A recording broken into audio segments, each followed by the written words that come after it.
Assalamualaikum warahmatullahi wabarakatuh.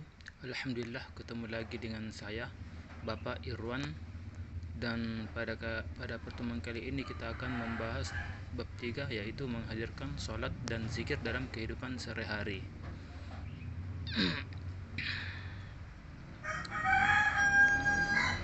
Adapun tujuan pembelajaran yaitu yang pertama menghubungkan hakikat sholat dan zikir dalam kehidupan sehari-hari. Yang kedua, menuliskan contoh perilaku ketakwaan sebagai pemaknaan salat dan zikir dalam mencegah perbuatan keji dan mungkar di lingkungan sosial.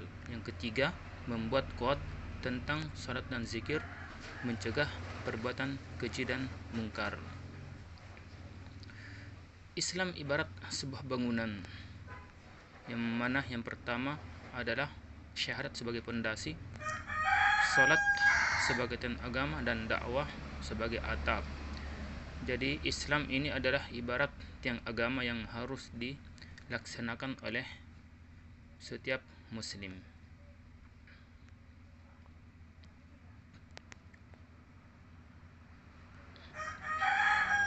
Al-Baihaqi meriwayatkan sebuah hadis, salat itu adalah tiang agama Islam, maka barang siapa mendirikannya, maka sungguh ia telah mendirikan agama Islam itu, dan barang siapa yang meninggalkannya, maka sungguh ia telah merobohkan Islam. Kemudian makna salat. Secara bahasa, salat diartikan sebagai doa untuk meminta kebaikan. Sedangkan menurut istilah, salat dipahami sebagai semua perkataan dan dimulai dengan takbir atau takbiratul ihram dan diakhiri dengan salam. Kalian pasti tahu mengapa salat sangat penting dalam kehidupan sehari-hari. Salat selain sebagai tiang agama, salat juga berfungsi untuk memberi makna terhadap kehidupan di luar salat. Dalil perintah mendirikan salat. Surat Al-Ankabut ayat 45, Allah Subhanahu wa taala berfirman, Utlu ma uhiya ilaika minal kitabi wa aqimis salata inna salata tanha 'anil fahsya'i wal munkar wa la dzikrullah akbar wallahu ya'lamu ma tusna'un. Artinya, bacalah kitab Al-Quran yang telah diwahyukan kepadamu Muhammad dan laksanakanlah salat. Sesungguhnya salat itu mencegah dari perbuatan keji dan mungkar. Dan ketahuilah, mengingat Allah atau salat itu lebih besar keutamaannya daripada yang lain. Salat dapat mencegah dari perbuatan keji dan mungkar.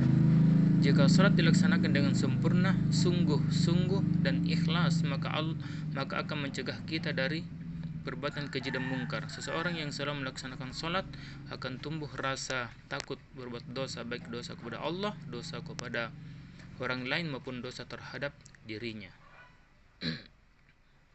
Makna zikir. Arti zikir menurut bahasa adalah ingat, sedangkan menurut istilah zikir diartikan dengan mengingat Allah Subhanahu wa taala. Kita diperintahkan untuk selalu berzikir kepada Allah dengan mengagungkan kekuasaan dan kebesarannya agar terhindar dari kesombongan. Dalil perintah berzikir. Allah Subhanahu wa taala berfirman, Ya ayyuhalladzina amanu dzkuru wallahi dzikran katsira. Artinya, wahai orang-orang yang beriman, ingatlah kepada Allah dengan mengingatnya sebanyak-banyaknya, dengan mengingat namanya sebanyak-banyaknya.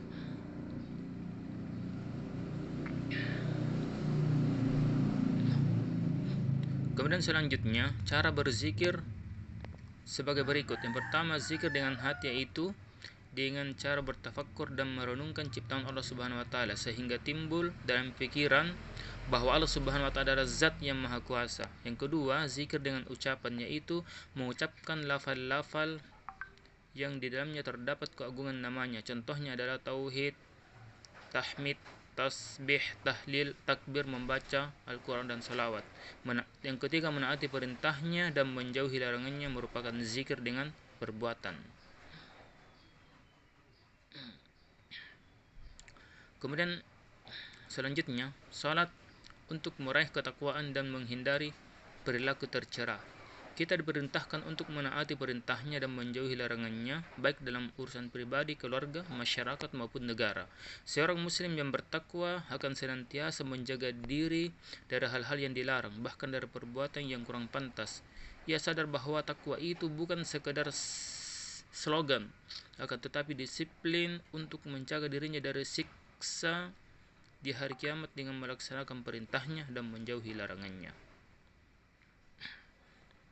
Hikmah melaksanakan salat dan zikir. Tertanamnya akidah tauhid dalam jiwa seseorang, kedamaian, keamanan, dan keselamatan dari Allah Subhanahu wa taala, memperkuat jiwa seseorang dalam hubungan dengan Allah Subhanahu wa taala, kemudian selanjutnya memperoleh ketenangan jiwa dan menjauhkan diri dari kelalaian. Selanjutnya melatih jiwa disiplin dan taat peraturan baik, peraturan kerja maupun peraturan dalam kehidupan ini. Kemudian membiasakan seseorang pada perbuatan, perkataan yang baik dan bermanfaat. Kemudian menumbuhkan akhlak mulia seperti amanah, jujur, dan upaya menjauhkan diri dari perbuatan keji dan mungkar.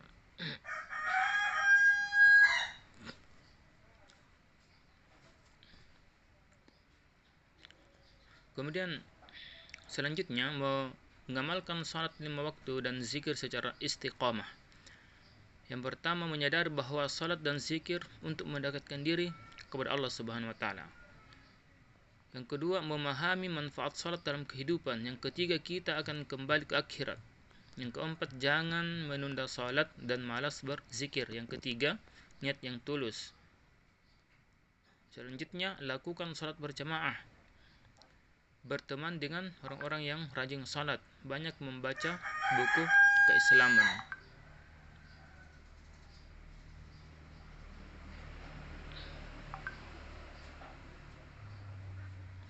Demikian yang bisa saya jelaskan, dan terima kasih atas kebersamaannya. Assalamualaikum warahmatullahi wabarakatuh.